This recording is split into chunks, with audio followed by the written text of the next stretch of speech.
Welcome everyone to the Kentucky Kid. I'm your host Kelly Berry. We start on a much more solemn note than usual in light of the recent Boston bombings. For those of you that didn't know or haven't heard, just a terrible, terrible tragedy. I believe at least 2 bombs, maybe 3 went off, 3 people were killed, and what was supposed to be just a peaceful running of the traditional Boston Marathon. But everybody's been talking about it, and I usually pride myself on this show in being witty and clever and funny, but there was just absolutely nothing clever about this event at all. It was just a sick, sad, tragic event that really shook up the lives of a lot of people and ended up ending the lives of 3. My heart goes out to everyone affected by this tragedy, and my thoughts and prayers, and I hope your thoughts and prayers as an audience also go out to the friends and loved ones of those affected by this tragedy. But I got to thinking, and I actually, before I say that, that rendition of the national anthem was played at the Boston Bruins National Hockey League game. The Boston Bruins were the first Boston team, professional team at least, to have a home game following the bombing. And I can't remember the name of the guy that was actually singing the national anthem, but for whatever reason he quit singing just a short way through, and as you heard, the crowd picked it up, and it was just absolutely chilling. Just great sense of patriotism flowing throughout Boston. And I hope that goes throughout the rest of the United States as well, that even in a time of tragedy we can all unite together as one in times such as this. But in light of what happened, it got me thinking. With this bombing, I'm sure there are going to be potential advancements in security with marathons and really with every other sporting event. Because remember, post 9/11, there were a lot of security advancements that we hadn't seen before, at least not in that magnitude. People got frisked at airports a lot more often. And that's just one example. I could sit here for hours upon hours telling you the security details that were added, the security measures that were added post 9/11 and post any terrorist attack, really. But it got me thinking, what do those potential advancements in security and the current welfare system have in common? We're both in favor of them changing as long as it doesn't step on our toes. Security from a sports point of view, for example. Okay? For the first couple months after, say, 9/11, there were a lot of security advancements in professional sports. People got frisked before going into a game. You couldn't carry in lunch boxes to games for fear of there maybe being a bomb stashed. And for a while, people went on with it without complaint, right? But after a while, people started complaining about the security advancements, started complaining about having to get frisked into airports, out of airports, into games, out of games. And while they weren't all maybe necessary, these security advancements, what I think is this, okay? Yes, security might get overblown over the next couple of months, years, maybe forever, in sports and in everything else, just like the welfare system has, okay? But I compare these two because we're all right with changes in them as long as they don't step on our toes, right? We are, okay? Take security. A fan might be all right with fans getting frisked before going into a game as long as his time or her time isn't wasted getting frisked before going into a game, okay? I, as a college student, might be okay with, say, the welfare system changing, with there being cutbacks, as long as my government-funded scholarships aren't taken away. And I might be okay with security advancements as long as I'm not getting frisked in and out of the cafeteria every day. It's an extreme example, but the point is the same, okay? We're all right as a society with there being changes in basically anything as long as it doesn't affect us, as long as it doesn't intrude on us. Then we start getting uncomfortable. Okay, we start retreating back into our own little shell and we want to push away any potential change. Here's my advice. If you are a sports fan, if you're anything, and you are affected directly or indirectly by the upcoming potential advancements in security in light of this tragedy, don't complain about it. Embrace it. Because after all, isn't 5 to 10 minutes of your time worth your own safety, worth other people's safety? Because I personally would rather get frisked before going into a game than have to worry about a bomb going off in the seats. It's just my thought. And I usually don't start this show with politics, and I promise I'm not going to do that all the time, but again, you know, recent events do tend to change things, even a sports show such as mine. Getting on to sports, though. There's been some talk about the upcoming drafts, both the NFL and the NBA. I don't think I'm going to have time to talk about the NBA's, but the WNBA made some headlines earlier this week. Brittney Griner was selected #1 overall in the WNBA draft, star center from Baylor. I'll get to that in a second. But there was something else about Griner that broke the news this week where we weren't, at least I wasn't really surprised by this, but a couple of people may have been. She came out of the closet, to put it in quotes, and said that she was lesbian. Now, I personally don't have a problem with a lesbian athlete. I don't have a problem with a gay athlete, okay? I don't judge athletes based on their sexual orientation. I judge them based on how well they play the game or how not well they play the game. Okay, that's how you're supposed to judge an athlete. But it got me thinking about this. Okay, a couple of female athletes have come out of the closet and admitted they were lesbian while they were playing the sport. Brittney Griner is a good current example. As far as I know, though, no male professional athlete in the United States of America has come out while they were playing the game, while they were still in the game, and said, I'm gay. Why? There are a couple of theories, and I want to address a couple of them. Could it be that, and I wrote this down here, give me just 1 second. Could it be that we aren't ready to accept a gay athlete as a male? Maybe. Is it because people don't want to play with a gay athlete? It's a stretch, but there might be a few. I mean, remember when Magic Johnson got diagnosed with HIV?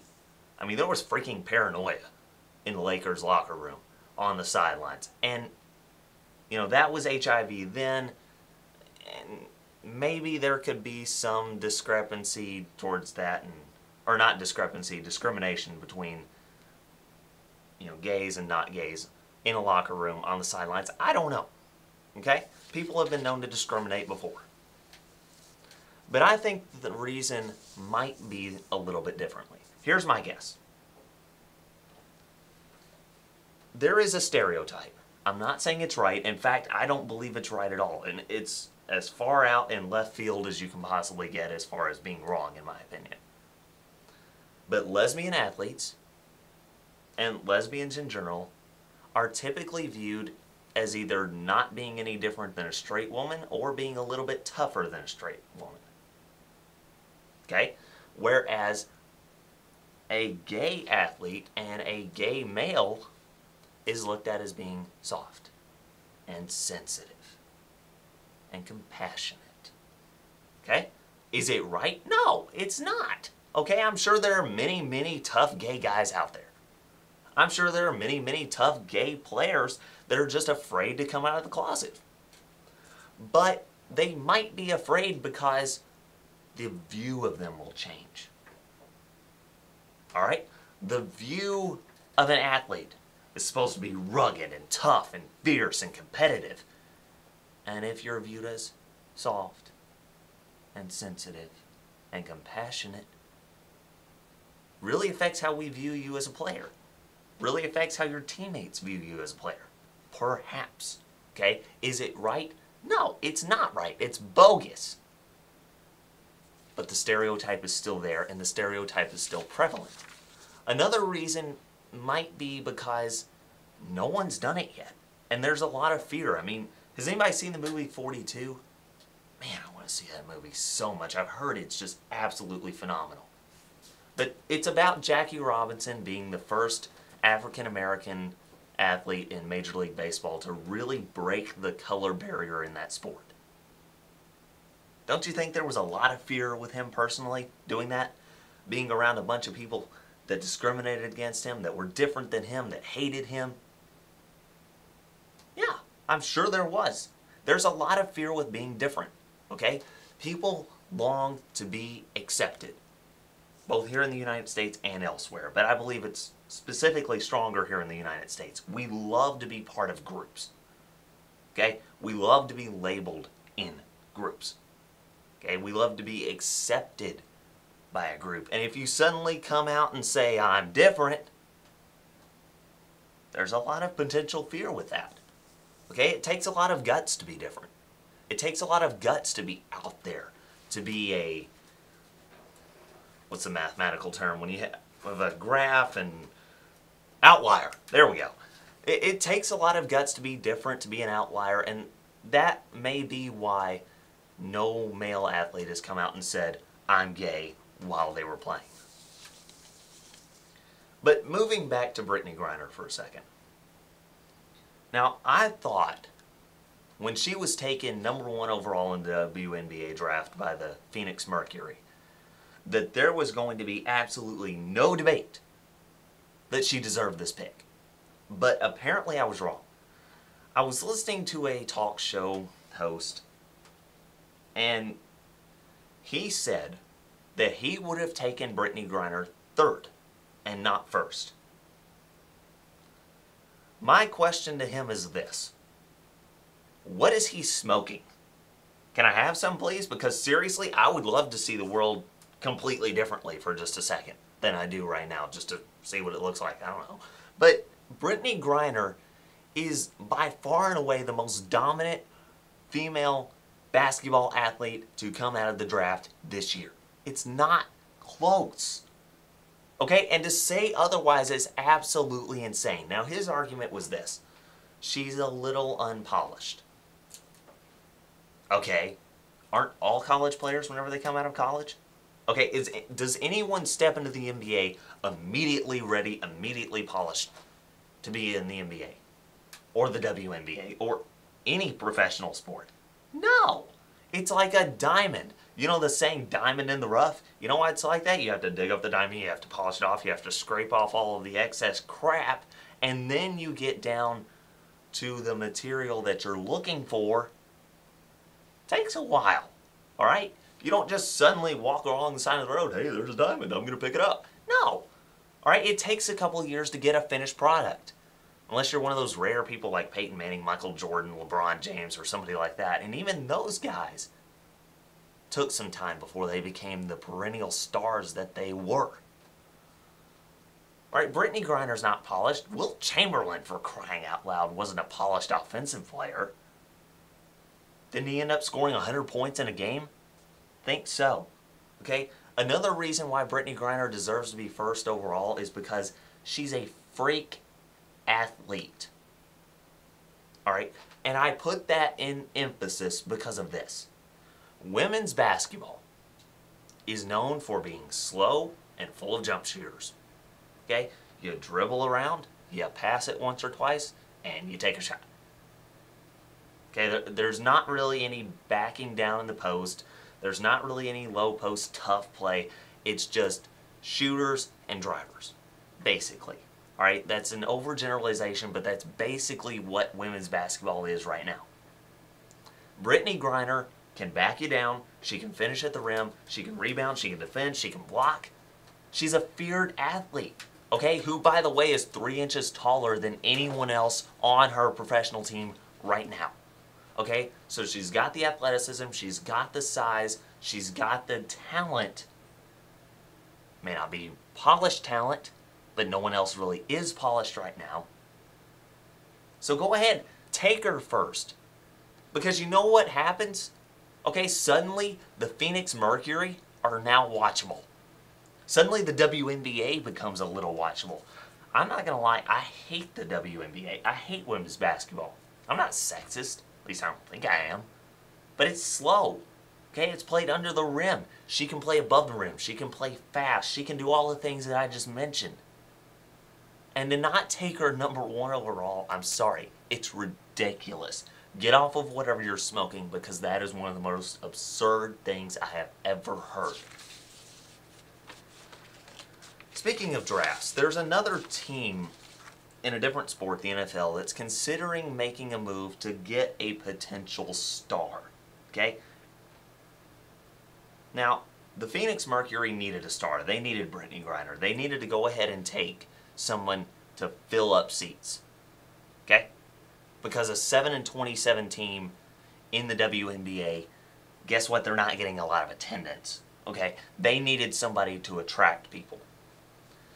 But the Cleveland Browns, it's been reported that if Geno Smith, who's a wide receiver coming out, quarterback coming out of West Virginia, if he's still on the board with the 6th pick, they might consider taking him. They've already worked him out privately last Saturday in Miami, and they really seem enamored with the guy.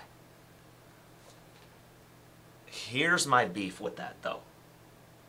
Since becoming an expansion team in 1999, the Cleveland Browns have drafted 7 quarterbacks and have started 18. Only one season have they had a guy start all 16 regular season games, and that was all the way back in 2001. Albert Einstein said about insanity, "Insanity is," and I quote, "doing the same thing over and over again and expecting different results." Alright, Cleveland's drafted a quarterback on average every other year since becoming an expansion team. Okay, they've started 18 quarterbacks in 14 years. You know how many winning seasons they've had in that time? 2. You know how many playoff wins they've had in that time? 0. They've only been to the playoffs once. Alright? Yes, quarterback is the most important position in football. It is. I'm not going to lie to that. I'm not stupid. Alright? But you would be deceiving yourself, Cleveland Browns. Okay? You as a front office would be deceiving yourself if you thought that drafting Geno Smith was somehow going to change your organization. Here's what's going to happen if they draft Geno Smith. Okay? Fans are going to be optimistic. Yeah, we're going to win more games this year. We got Geno Smith now. Players are going to be optimistic. The front office is going to be optimistic, and they're probably going to make a lot of bold claims and promises that they can't possibly keep, because after a couple of weeks, here's what we're all going to see. That once again, the Cleveland Browns wasted a draft pick on another quarterback when they could have gotten someone somewhere in some position, I don't care what it is, to support him. Alright? You want to know what I would do if I was the Cleveland Browns? I would trade away Brandon Weeden right now. There are a lot of teams looking to trade down in this year's draft. Okay? Give them, say, they've already used their 2nd round pick this year in the supplemental draft last year, so they don't have that to give away. Give away a 3rd round pick. Give away a 4th round pick. Give away a couple of picks next year if you have to. Get a draft pick in the mid-round, in about that 15 to 16 range in the 1st round this year. Maybe higher. Maybe bump that up to 10 or something. I don't know. But trade away Brandon Weeden, because a lot of people are looking for good quarterbacks. And Brandon Weeden's a good quarterback. He's not a great one. He's never going to be an all-star in the NFL. But a lot of teams would be willing to trade for a guy, yeah, who doesn't have a lot of experience, yeah, is 30 years old, but yeah, can also throw the ball in the pocket. Because there are a lot of quarterbacks in this league that are just as old, if not older than Brandon Weeden, that have more experience and that get paid more, that are a lot worse. And I'm not going to waste your time telling you all of them, because deep down you probably already know who they are. Okay, just look at the passing stats from last year. They're pretty terrible. Trade away Brandon Weeden. Get a high draft pick this year to supplement your 6th overall pick already. And you know what I would do? Draft 2 offensive linemen. because this year's draft is loaded with them. Now you might say, wait a minute, you're trading away your starting quarterback, and not only are you not getting one to take his place, but you're getting 2 offensive linemen. Isn't that throwing away the season? Exactly. That's what I would do. Okay? Postpone winning. That just blew a bunch of people's mind, I'm sure. But postpone winning. Okay? Because the Browns right now have 2 really good offensive linemen. Alex Mack is quickly becoming one of the best centers in the league. Okay? And I believe his name is Joe Thomas. He's a left offensive tackle. Really, really solid player. And probably one of, if not the best player at his position right now. But the other 3 guys suck. They're terrible. Okay? And I don't care if you have the best wide receivers, the best quarterback, and the best running back in the game. If you don't have a good offensive line, if you can't win in the trenches, guess what? You're not going to win. Period. That's where it all starts and that's where it all ends. If you don't have 5 guys that can pound their 4 guys, you're not going to win. So get good offensive linemen because there are some really good ones in this draft. Postpone winning until next year. You're probably going to lose, I don't know, 14, 15. You might lose all 16 games doing that this year. But you know what's going to happen next year? You're going to get some really, really good draft picks next year, and there are a lot better quarterbacks coming in next year. And so suddenly what you have is a team that has a really good offensive line, a team that could have a really good quarterback, a team that could have a really good running back, and a team with a defense that's young and getting better. That sounds like a team that could win to me. If you draft Geno Smith, what's going to happen is there's going to be temporary optimism, and then it's going to fade out and they're going to suck again. That's what's going to happen because Geno Smith in his own right is a decent player, but he's not a great quarterback, and even if he was, I still don't think he could win with the Browns because the Browns are that terrible. They're that terrible. I cannot emphasize how terrible they are right now. And they're going to be even worse if they go out and they get another quarterback. A couple of other notes about the NFL draft. Purely speculation, I know, but I think there are a lot of overrated players that are probably going to get drafted a lot earlier than they should. And there are probably a lot of underrated players in this year's draft as well. Let's start with the overrated. I've already mentioned one of them in Geno Smith. Look, early round draft picks, specifically first round draft picks, are used for guys that can come in and start and do well right away, with very little exception to that. Okay, you don't draft project players in the first round. You draft guys that can come in and play. All right? Any sport pretty much does that, but especially the NFL. I don't think that Geno Smith, well, let me take that back. I think Geno Smith is a great athlete. Okay? He's got some wheels. He's got an arm. He can move. He can throw in the pocket. I think he's a great athlete. I don't think he's a great player. And there's a difference because when you are a great athlete, that means you can do well at things like the combine. You can do well in practice. You can do well in 7-on-7 drills. But when it comes to the great players, those guys are defined in the game. Okay? The guys that can have really good decision-making skills. The guys that know how to win. I'm not sure if Geno Smith has that. His last half of his previous year at West Virginia, he kind of fell off the train track. Okay, he got derailed. All right, his team lost quite a bit of games that they should have won down the stretch. And that throws up a lot of red flags for me because if you are the quarterback, you're supposed to be the leader. And yeah, great athlete helps, but I put more of an emphasis on a great player, and I don't think that's who he is. Another guy that I would dock that's being projected to go really early in the first round for being a great athlete but not specifically a great player is the wide receiver from Tennessee, Cordarrelle Patterson. All right, the guy is a freak of nature when it comes to speed, when it comes to hops, when it comes to hands, but his finesse skills that you need as a wide receiver are sketchy. All right, his route running is terrible. Okay, and I don't know if he's going to become anything more than just a really good punt returner in the NFL. That's what worries me. He's a boom or bust player. He's either going to become really, really good or really, really bad. And those guys, to me, being a conservative drafter that I am, if I was a drafter, that is, mock drafter, I guess you could say, I wouldn't waste an early pick on a guy that could be really good, but could also be really bad. I'm looking to get my early round draft picks on guys that are going to be good, that are guaranteed to be good, okay? Not guys that are project players that could be really talented, but may not be really gifted at their individual position.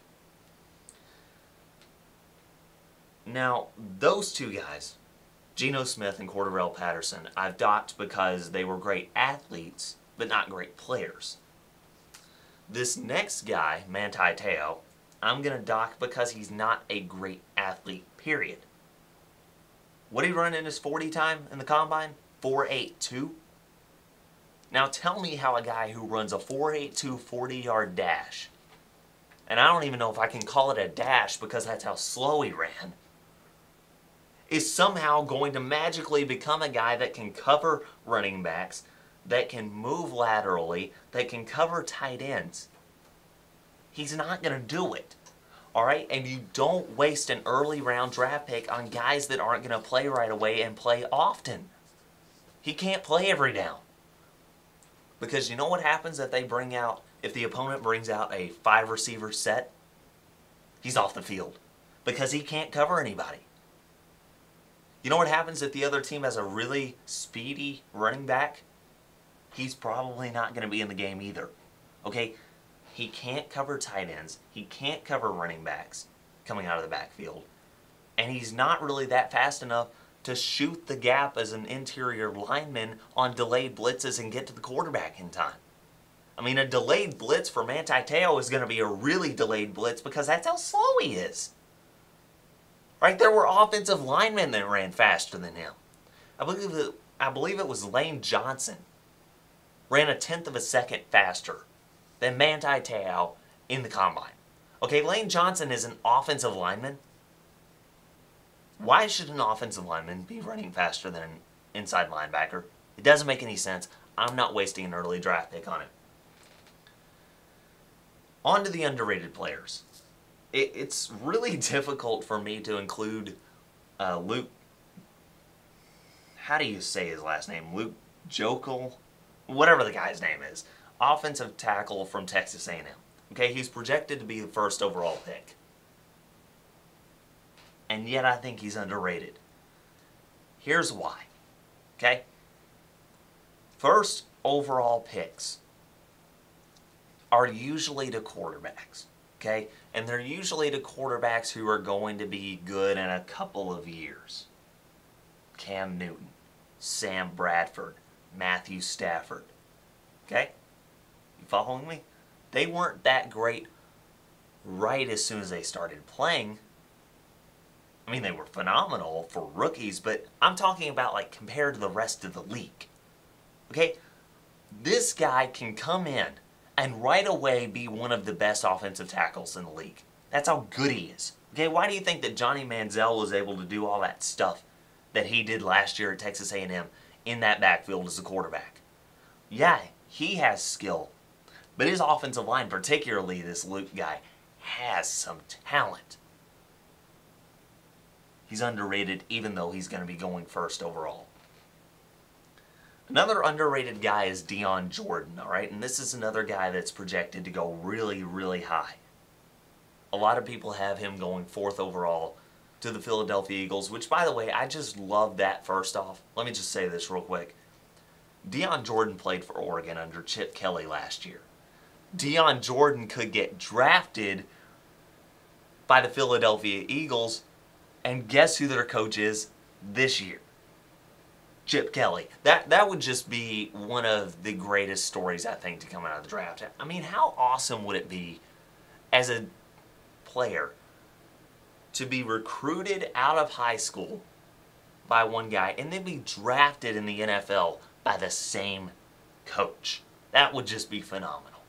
But it's also phenomenal how much skill he has. We are living in an age of the NFL where the defensive end outside linebacker combo is a really, really sexy position. Okay, a lot of people are in love with this. If you can stuff the run as a defensive end and if you can rush the quarterback as a good outside linebacker, people just love that. All right? Look at the Patriots defense. The Patriots defense does this a lot, for example. And the Philadelphia Eagles couldn't do it too. Chip Kelly loves a 3-4 scheme. Okay, he loves really talented outside linebackers, really athletic outside linebackers, and Dion Jordan is a freak of nature. So watch his highlight reel. It is absolutely mind-blowing. Right? He can get in the backfield quicker than a heartbeat. Another guy that I think is somewhat underrated is Chance Warmack, and this is a guy that's not really a household name right now. Offensive guard from Alabama. And when I said offensive guard, half of you just fell asleep. Wake up, wake up. Here's why. He is the best guy at his position in the draft. And I'm not talking about the best offensive guard. I'm talking about if you ranked every single player on a 0 to 100 scale based on what position they play, he is the best guy rated anywhere. Alright? He is the highest rated at his position. Why do you think that Eddie Lacy and TJ Yeldon were able to run for so many yards in between the tackles? And then AJ McCarron was given so much time to pass the ball. Yes, those guys are talents in their own right. But just like I said with the Cleveland Browns scenario, it starts and ends up front. Alright, and I'm absolutely blown away by this guy, alright? He can run block, he can pull as a guard, which, I mean, it's hard for a 300-pound guy to run across the offensive line and then beat a linebacker shooting the gap on the opposite side. But he can do it. Alright, he's that athletic. He can run block, he can pull, he can pass block. What else are you looking for in an offensive guard? He is the best at his position, yes, but the best according to any position, I think. And then finally, one of my most underrated players is Jonathan Banks. And I know that the SEC is not known as a passing conference, per se. Alright, I get that. This guy is a cornerback out of Mississippi State, probably projected to go early, mid-second round. He should be higher than that. Alright, because another cornerback, Xavier Rhodes, out of Florida State, is projected to go in the 20 to 25 range. And Xavier Rhodes is a great athlete in his own right, a great player in his own right. I just think Jonathan Banks is better. I mean, I've seen him play, and frankly, he doesn't load up the stat sheet as a corner because no one throws to him. Alright? He's that kind of, what New York Jets cornerback, Darrelle Revis. I'm really drawing mind blanks. It's Friday. Goodness. What Darrelle Revis is to the Jets and to the NFL, that's what Jonathan Banks was to the Bulldogs and to college. Alright? Whatever side he was on, he locked it down, and by golly, you were not getting anything on that side. Alright, he doesn't get beat in coverage. He can close very, very quickly, which means when you have that kind of speed, you can make some mistakes and then recover from them, but here's another thing. He doesn't make mistakes. So what that speed does and what those instinctive skills do, he can start jumping on passes, he can read the quarterback's eyes, he can afford to take a few gambles, and I just love watching corners like that. I love watching really, really aggressive corners. There's nothing that will put me to sleep quicker besides a punt fest between anybody in the Cleveland Browns, than a cornerback who just plays 10 to 15 yards off his guy, lets him catch it, and then goes and tackles him. It's just boring. Okay? I love watching guys like Jonathan Banks that are toe-to-toe, mouth-to-mouth, face mask to face mask, right in the dude's grill. He'd be in his jersey if he could. All right, any wide receiver he was covering. And he's got the speed, he's got the athleticism, and he's got the instinctive skills to do that without getting beat. Just love that. Haven't touched on the NBA yet, and I'm not going to keep you much longer, but the NBA playoffs are getting ready to start. The Lakers squeaked in. I was hoping they wouldn't get in, personally. I just think it would have been a great story for the Lakers to not be in the playoffs. All right, after the debacle of firing Coach Brown 5 games into the season, then hiring D'Antoni, which I think was a terrible decision. Should have gone after Jackson. It's blatantly obvious now. I just think it would have been funny if, Kobe Bryant's hurt, they hired the wrong coach after firing the coach they never should have put there anyway. If they just didn't make the playoffs, it would have been a fitting end. But instead, we have to suffer through potentially 7 more games of it. Well, let me start in the East, actually. The number 1 versus number 8 seed is probably going to be the worst series this year, if not the least competitive series ever in the history of NBA playoffs. No disrespect to the Milwaukee Bucks, but the only way they're going to stop LeBron James, Dwayne Wade, Chris Bosh, Mario Chalmers, and the rest of the Miami Heat is if somehow the Miami Heat bus crashes and their entire team becomes paraplegics because of it. That's the only way that's going to happen. Outside of some major injury, the Heat are just rolling them. I'm going to say 4 games is all it takes. Best of 7 series. And it really would probably only take 3.5. All right? I can see the 4th game being so bad, that the Heat have no starters on the court by midway through the 4th quarter. Maybe sooner. All right. On to, let me see where I put these notes here. There we go. The 2 versus 7 series. And this is a series that a lot of people are thinking is actually going to be a competitive series between the Knicks and the Celtics. I just don't see that being the case. Okay? The argument is, well, the Knicks have only won 1 playoff game in the past however long it's been, basically since Patrick Ewing was there. And the Celtics have a lot of playoff experience and playoff winning experience. Yeah, but look at the teams that are playing, not the history of the teams. I don't care about history. You want to be a history major when it comes to sports? The University of San Francisco won 2 NCAA championships. I don't care. What I do care about is the teams that are actually playing. Not the labels of the teams themselves. The Knicks are hot.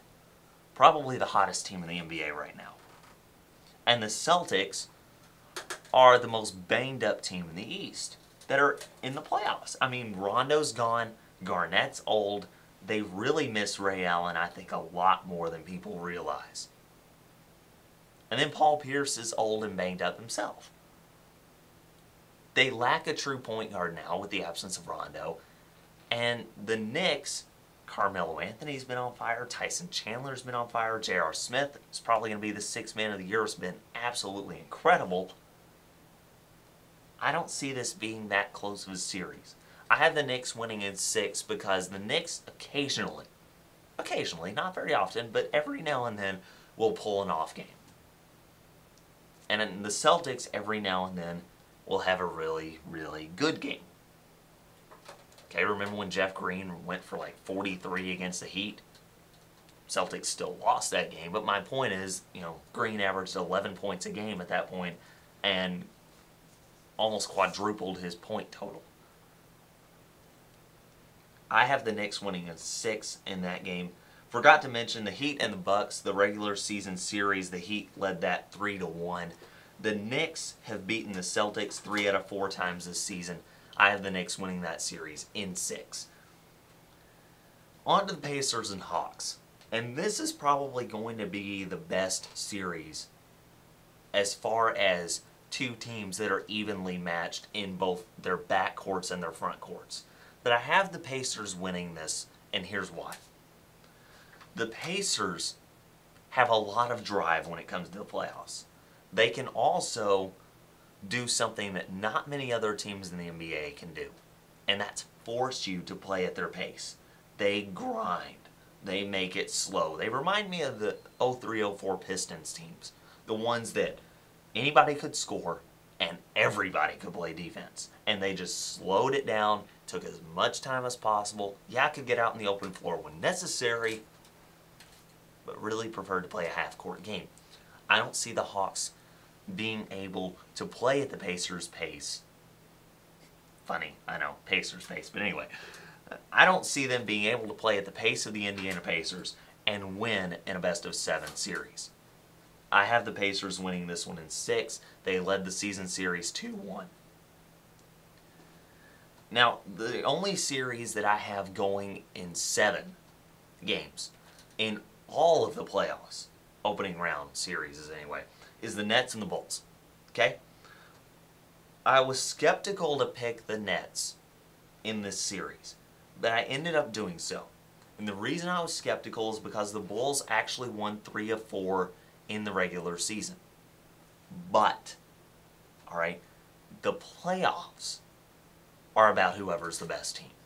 Okay, it's just bottom line. Whoever's the best team in a series of 7 wins the series, barring injury, barring severe off nights, consecutively.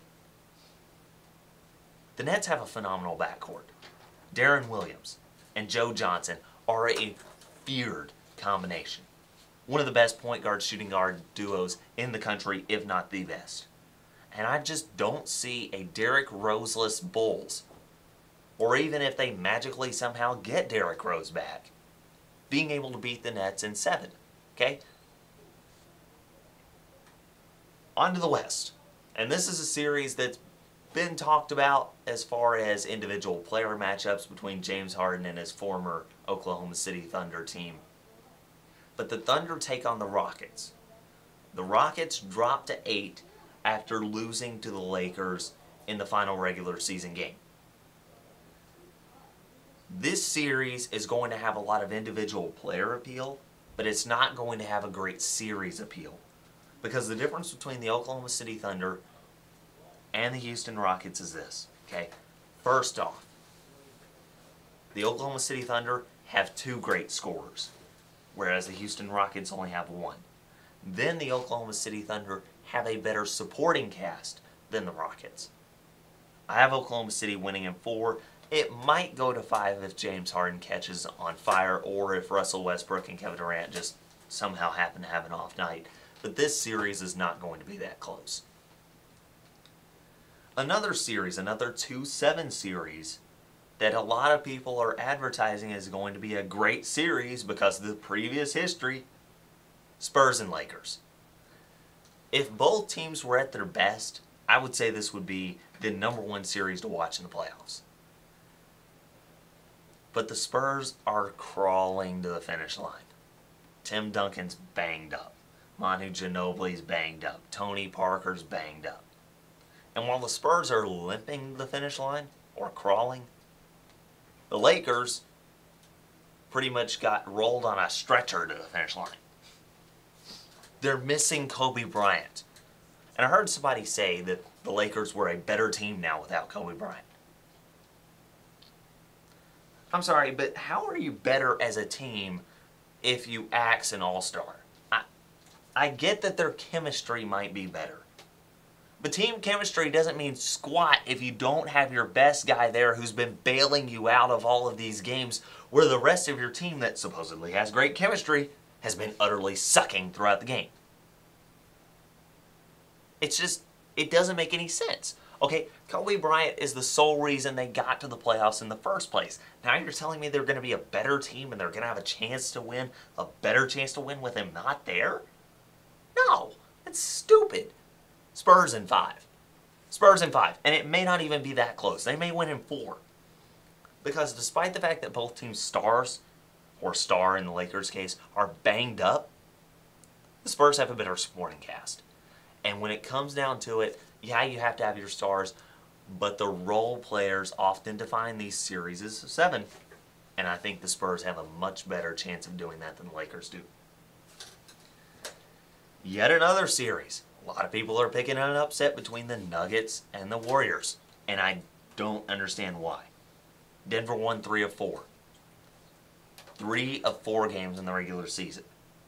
Denver's a team that will turn any game into a track meet. And Denver's got a lot of guys that can score. Yeah, they're missing Gallinari. Did you know 5 other guys on that team average double figures? And the 2 guys below them still average north of 9 points a game. So you have 7 guys on your team that average 9 or more points. 7. Not including Gallinari because he's hurt and done for the year. Yeah, the Golden State Warriors have a lot of offensive scoring power, but it mostly rests in Stephen Curry. And if the Nuggets manage to shut down Stephen Curry or at least limit him, which I think they will, I don't think this is going to be that close of a series. Nuggets in 6. Finally, the Clippers and Grizzlies. And Clippers led this season series 3 games to 1. I just love Chris Paul. Right? Chris Paul is one of the best, if not the best, point guards in the country right now. I have the Clippers winning in 6. They have a better point guard. They have a better front court. And at least in the sense that the way the front court plays with the rest of the team. Alright? The Grizzlies are a good team. They're capable of beating the Clippers. Yes, in theory. I don't think they're going to do it. But I could be wrong. I've been wrong before. I picked Kentucky's football team to beat Louisville in the opening game last year, for crying out loud. But we'll see what happens. Till next week, though, watch some sports. Keep up with the NFL draft next Thursday. God bless everybody.